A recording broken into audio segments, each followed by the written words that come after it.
ষড়যন্ত্র এই পর্যায়ে গিয়ে পৌঁছেছে, গতকালকে পৃথিবী বিখ্যাত একজন স্কলার কেমনে এই কথা বলল, আমি 2-2.5 ঘন্টা ঘুমাইতে পারছি না টেনশনে। আমি চিন্তা করলাম মানুষের ভিতরে এই পরিমাণ বুকস থাকে।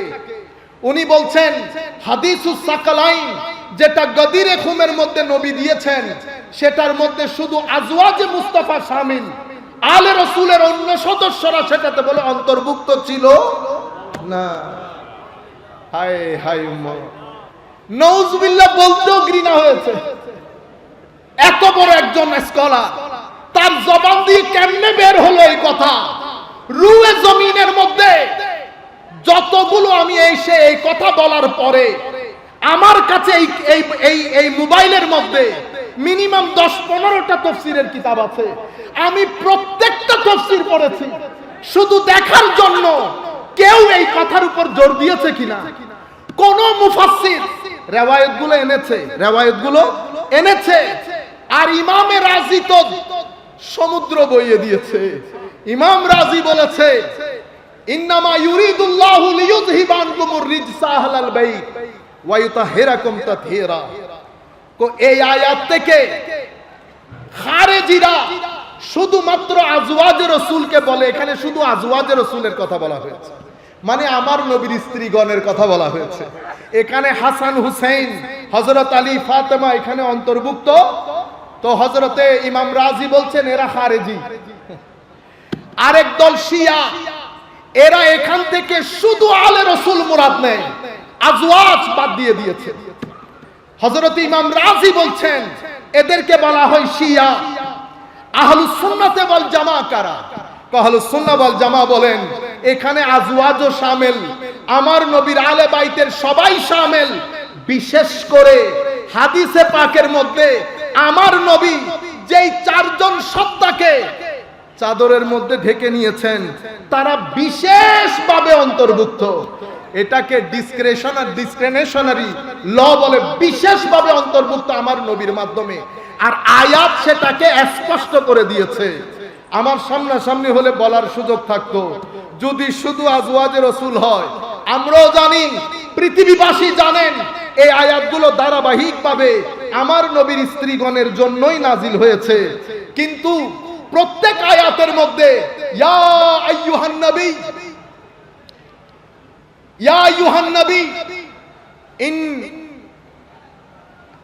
আয়াতের মধ্যে ইয়া আইয়ুহান নবী বলে আমার আল্লাহ নবীর স্ত্রীগণকে অ্যাড্রেস করেছেন, করে বলেছেন আপনি এদেরকে জিজ্ঞেস করেন ইনারা কি দুনিয়া চাই কিনা। যদি দুনিয়া চায় তাহলে আযাবের জন্য প্রস্তুতি নিতে হবে। আর আমি আখিরাতে এদের জন্য যা কিছু রেখেছি, সাধারণ মুসলমানকে যদি 1 ডাবল দেয়, এদেরকে আমি 2 ডাবল দেব। ওয়া ইন কুনতুন্না তুরিদনা আল্লাহ ওয়াদ দারাল আখিরা। আপনি দেখেন তুরিদনা, কুনতুন্না, এরপরে বলে ইয়া নিসা আন-নবী ইন কুনতুন্না। তো তুন্না, হুন্না, কুন্না এগুলা কার জন্য আসে? মহিলাদের জন্য। ধারাবাহিকভাবে যাচ্ছে। আবার ডাক দিয়েছে ইয়া নিসা আন-নবী লাস্তুন্না কা আহাদিম মিনান নিসা ইনিত্তাকাইতুন্না। আবারও তুন্না, কুন্না। আয় হায়। আবার ডাক দিয়েছে ওয়াকার ফি বুয়ুতিকুন্না, হ্যাঁ, ওয়ালা তাবাররাজনা তাবাররুজাল জাহিলিয়াতিল উলা ওয়া আকিমনাস সালাহ ওয়া আতিনাজ যাকাত ওয়া আতি'নাল্লাহ ওয়া রাসূলা। সব মহিলাদের, ঠিক না? এতটুকু আপনারা বুঝেছেন? দেখেন মনের রোগ থাকলে সমস্যা কিভাবে হয়। এই আয়াতের মধ্যে যখন আমার আল্লাহ ঢুকেছেন, যেটাকে আয়াতে তাতহীর বলে, এই আয়াতের মধ্যে এসে আমার আল্লাহ আয়াতের গ্রামাটিক্যাল প্যাটার্ন পরিবর্তন করে দিয়েছে। এতক্ষণ মহিলার কথা সব মহিলার সিগা দিয়ে বলেছে, যেই আয়াতে তাতহীরের মধ্যে এসেছে। আয়াতে তাতহীর কেমন? ইন্নামা ইউরিদুল্লাহু লিইয়ুযহিবা, বলেন না, লিইয়ুযহিবা আনকুম। তো কুম তো পুরুষের জন্য, আমার আল্লাহ তো মহিলাদের কথা বলে বলে আসতেছেন। তো কুন্না কুম হয়ে গেল কেমনে? আমরা বলি এটাকে সিয়া সেবা লেহা। আয়াতের কনটেক্সট বলছে ইন্নামা ইউরিদুল্লাহু লিয়ুযহিবা আনকুন্না বলতে, কারণ কথা হচ্ছে আমার নবীর স্ত্রীদের, তো স্ত্রীদের সিগা হচ্ছে মানে লফজের যে প্যাটার্ন সেটা হচ্ছে কুন্না বলা। আমার আল্লাহ কুন্না না বলে বলেছে কুম। কেন বলেছেন? এখন যদি শুধু স্ত্রী হয় তো কোন এইতিস্ট যদি জিজ্ঞেস করে আপনি যে বলেছেন শুধু স্ত্রী, তো স্ত্রীর জন্য তো কুন্না হওয়ার কথা, এখানে কুম হলো কেমনে? সমস্ত মুফাসসিরিন সাথে ইমাম বাইহাকি রাদিয়াল্লাহু তাআলা আনহু উনি বলছেন বেটা কুম বলে আমার আল্লাহ এই জায়গার মধ্যে আলে রাসূলের ক্ষেত্রে শুধু আজওয়াজকে শামিল করেন নাই, এখানে কিছু পুরুষদেরকেও শামিল করে নিয়েছেন। তো কুম বললে কুন্ন শামিল হয়, কুন্ন অন্তর্ভুক্ত হয়, কিন্তু কুন্না বললে কুম অন্তর্ভুক্ত হয় না। কুম বলে আমার আল্লাহ মেসেজ দিয়ে দিয়েছেন, হে দুনিয়াবাসী এই কুমের ভিতরে কিছু পুরুষ কিছু মহিলা আছে। আল্লাহ কোন পুরুষ জড়িত আমার নবী হাদিসে পাকের মধ্যে সেটা পরিষ্কার করে দিয়েছে। এই চারজনকে বিশেষ করে সাথে নিয়ে সম্মানিত উপস্থিতি, এই আন্দাজে উম্মতে মুসলিমার উপর ষড়যন্ত্র হচ্ছে। বলতে যেটা চেয়েছিলাম, তৌহিদের উপর কনফিউজ করে দেওয়া হচ্ছে, সেকুলার মাইন্ডেড করে দেওয়া হয়েছে ছেলেদেরকে। আপনি একটা ছেলের দিন রাত এগুলা সব দেখেন সে কিভাবে অতিবাহিত করে। যেই জীবনে তিলাওয়াতে কোরআন নাই, পাঞ্জে গানার নামাজ নাই, জিক্রে ইলাহি নাই, দরুদে মুস্তাফা নাই, আপনি কেমনে করে বলবেন সেই দিনের মধ্যে আছে?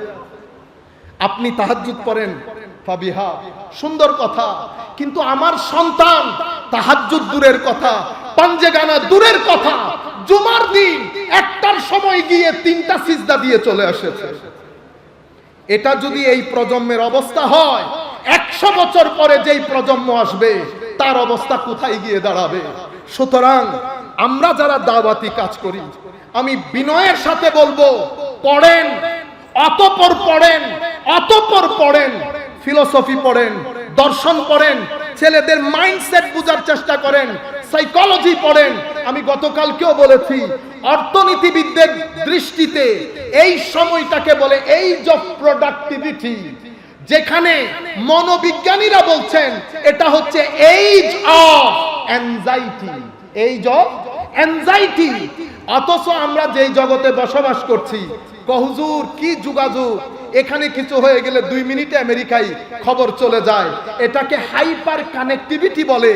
অথচ গবেষকরা বলছেন এই প্রজন্ম পৃথিবীর সবচেয়ে একাকী প্রজন্ম, the most loneliest nation in the history.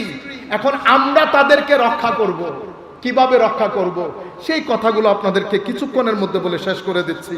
তাইলে তৌহিদে আঘাত পড়ছে, ছেলেদের ঈমান নড়ে বড়ে হচ্ছে, ঈমান নড়ে বড়ে হচ্ছে। এরপরে আমরা যখন বক্তব্য দিতে আসি, আমাদের বক্তব্যগুলো অনলাইনে যায়, এগুলা নিয়ে হাসি তামাশা হয়। এগুলা এইটিজম প্রচারে, সেকুলারিজমের জনপ্রিয়তার ক্ষেত্রে কি পরিমাণ ভূমিকা রাখে আপনি কল্পনাও করতে পারবেন না। আপনারা বুঝতে পেরেছেন? সংক্ষিপ্তভাবে এটা এখানে রাখি। এরপরে দ্বিতীয় অংশ মুহাম্মদুর রাসূলুল্লাহ সাল্লাল্লাহু আলাইহি ওয়াসাল্লাম। এখন এই অংশের জন্য তারা প্ল্যান বানিয়েছে যে উম্মতে মুসলিমার শুধুমাত্র ঈমানটা রাখবে, যোগটা কেড়ে নিবে, যোগটা কেড়ে নিবে।